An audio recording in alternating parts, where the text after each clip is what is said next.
The third example of the application software is Diskshop application. Traditional application that install computers, hard drive, and example is previously Microsoft. Photoshop is mostly fallen under category. Key characteristics of application software.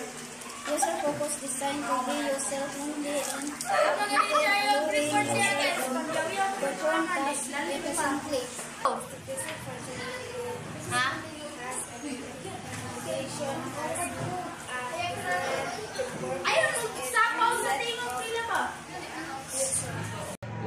Platform.